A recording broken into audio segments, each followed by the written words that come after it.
দৰ্শক বৰ্তমান আমি উপস্থিত আছোঁ কামৰূপ কৃষি বিজ্ঞান কেন্দ্ৰত আৰু আমি উপস্থিত আছোঁ কামৰূপ কৃষি বিজ্ঞান কেন্দ্ৰৰ এখন পুলিবাৰীত আৰু আপোনালোকে দেখিছে এইটো হৈছে জালুক। এই জালুকটো কি বা কেনেকৈ ৰোপণ কৰা হয় বা আমি দেখিছোঁ খুব ছাপোৰ্টেড এই জালুকবিলাক লাগিছে। এই জালুকটোৰ বিষয়ে আজি আমাৰ যি কামৰূপ কৃষি বিজ্ঞান কেন্দ্ৰৰ ফাৰ্ম মেনেজাৰ আছে অৰূপ শৰ্মা, তেখেতৰ পৰা আমি দুটামান কথা জানিবলৈ চেষ্টা কৰিম। দাদা নমস্কাৰ। নমস্কাৰ। হয়, ভালে আছোঁ। আপোনালোক অহাৰ কাৰণে আমাৰ ভাল লাগিছে। এনেকৈ ধৰণে আমি যদি প্ৰচাৰটো হয় তেতিয়াহ'লে আমাৰ কৃষকসকল লগতে জনসাধাৰণ উপকৃত হ'ব বুলি আমি ভাবোঁ। এতিয়া কথা হ'ল এইটো আপুনি কৈছে যে অলপ আগতে ক'লেই এইটো জোপোহা জালুক বুলি কয় বা ইংৰাজীত বুছ পিপাৰ বুলি কয়। তো এই কথাটো এনেকুৱা যে আমি সাধাৰণতে জালুকৰ খেতি কৰোঁ। আমাৰ জালুক কৰিবলৈ আমাক এডাল ছাপোৰ্টৰ প্ৰয়োজন হয় গছো হ'ব পাৰে নাইবা কংক্ৰিট পোষ্টো হ'ব পাৰে। এনেকুৱা ধৰণে আমি জালুক কৰিব পাৰোঁ, কাৰণ ই এটা মানে ক্লাইম্বাৰ্ছ হয় আৰু ই বগাই যায়, গতিকে তাক ছাপোৰ্টৰ প্ৰয়োজন হয়। তাৰ কাৰণে আমাৰ বিভিন্ন প্ৰপাগেশ্যন মেথড আছে, গতিকে সেইবোৰ কৰি আমি কৰিব পাৰোঁ। কিন্তু এইটো ক্ষেত্ৰত অলপ বেলেগ, কিয়নো এইটোত আমি বুছ পিপাৰটো আমি ক'ৰ পৰা কৰোঁ, ফ্ৰুট বিয়াৰিং ব্ৰাঞ্চেছৰ পৰা কৰোঁ। হয়, ফল লাগি থকা গছৰ পৰা, মানে ফল লগা ডালটোৰ পৰাহে প্ৰপাগেশ্যন কৰিব লাগে। যিটো ডালত সেইটো লেটাৰেল ব্ৰাঞ্চ বুলি কয়। চ' লেটাৰেল ব্ৰাঞ্চেছবিলাকত আমাৰ সাধাৰণতে ফ্ৰুট বিয়াৰিং ব্ৰাঞ্চেছ বুলি কওঁ, আৰু সেইটোৰ পৰা আমি কাটিংটো ল'ব লাগে।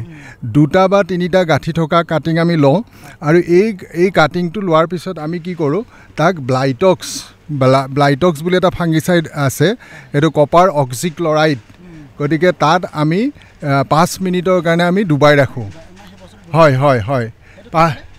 সেইটো মানে আমাৰ যাতে ইন ফিউচাৰ যাতে ইয়াৰ ফাংগেল ইনফেকশ্যন নহয়, গতিকে এইটো বেমাৰৰ প্ৰতিৰোধকাৰী হিচাপে ব্যৱহাৰ কৰা হয়।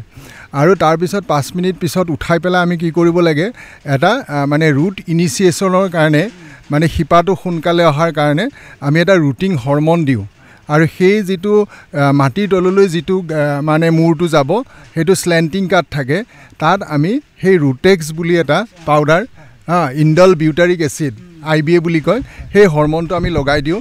দি পেলাই আমি এনেকৈ আমি টাবত লগাই দিয়ে আৰু ন। হয়, আচ্ছা। এতিয়া কথা হ'ল আপোনাৰ এটা পলিবেগত লগাব নহয় জানো? হয়, মানে সেইটো বস্তুটো লগায়ো কৰিব পাৰোঁ, নহ'লে এনেকুৱা ধৰণৰ আমি ডাঙৰ টাবতো আমি লগাব পাৰোঁ। আৰু পলিবেগত লগালে আমাৰ কি হ'ব, সেইটো আমি ট্ৰান্সফাৰ কৰিব লাগিব মানে ডাঙৰ টাবলৈকে। আৰু এই টাবৰ মিক্সাৰটো সাধাৰণতে আমাৰ জনসাধাৰণে জানেই, মানে আমাৰ মহানগৰতো আমাৰ কৰিব পাৰে, যি মহিলাখিনিয়ে ঘৰতে কৰিব পাৰে। কিয়নো আমাৰ কি হয়, জালুকৰ চাহিদাটো, জালুকক সাধাৰণতে মছলাৰ ৰজা বুলি কোৱা হয়, গতিকে কিং অফ স্পাইচেছ। গতিকে আমাৰ জালুকৰ চাহিদা যথেষ্ট বেছি, আৰু ই বিভিন্ন বেমাৰ প্ৰতিৰোধী ক্ষমতা আছে। গতিকে সেইকাৰণে আমি যদি কৰোঁ, তেতিয়া আমাৰ যিখিনি ডে টু ডে ৰিকুৱাৰমেণ্ট, সেই ৰিকুৱাৰমেণ্টখিনি আমি মিট আপ কৰিব পাৰোঁ। ছাৰ, আমি দেখিছোঁ মানে খুব ছাপৰ্টে আপোনাৰ মানে জালুক লগা দেখিছোঁ। এইটো এনেকৈ ছাপৰ্টে লাগিব নেকি? হয়, এইটো ছাপৰ্টে লাগে। হয়, মই কৈছোঁ আপোনাক, এইটো সাধাৰণতে 2 ফুট ওখ হ'ব, 2 ফুটৰ পৰা 2.5 ফুট ওখ হ'ব। আৰু এইটোত আমাৰ কি হ'ব, ব্ৰাঞ্চবিলাক লাহে লাহে বাঢ়ি যাব। আমি কি কৰিব লাগে, যদি আগটো আমাৰ ছিঙি দিব লাগে মাজে সময়। আৰু এইটো আমাৰ কোনো ছাপোৰ্টৰ দৰকাৰ নাই, যেনেকৈ আমি ভাইন বুলি কওঁ, এইটো মানে বগাই যায় এনেই গছত লগালে।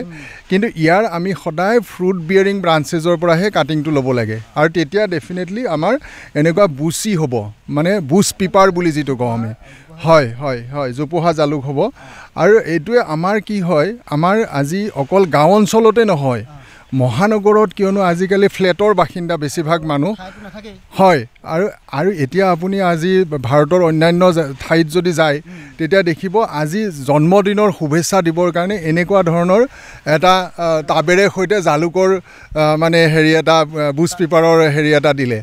তেতিয়া কি হয়, তেওঁৰ সেইটোৱে এটা মানুহৰ মনত এটা জাগৰণৰ সৃষ্টি কৰিছে।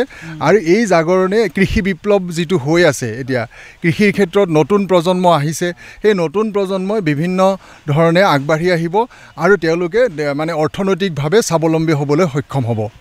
ছাৰ, মোৰ লগতে আৰু এটা কথা সুধোঁ। এতিয়া হয়তো আমাৰ ভিডিঅ' চাই গুৱাহাটী মহানগৰৰ কোনো লোকে যদি ইয়াৰ পুলি বিচাৰে, আপোনালোকৰ পৰা ল'ব পাৰিব? হয়, নিশ্চয়কৈ। কৃষি বিজ্ঞান কেন্দ্ৰ কামৰূপে আজি অত বছৰে এই কৃষিৰ ক্ষেত্ৰত এক বিপ্লৱৰ সূচনা কৰিবলৈ ইতিমধ্যে আগবাঢ়ি গৈছে আৰু কৃষকৰ সঁহাৰি পাইছোঁ, লগতে সাধাৰণ জনসাধাৰণৰো আমি সঁহাৰি পাইছোঁ।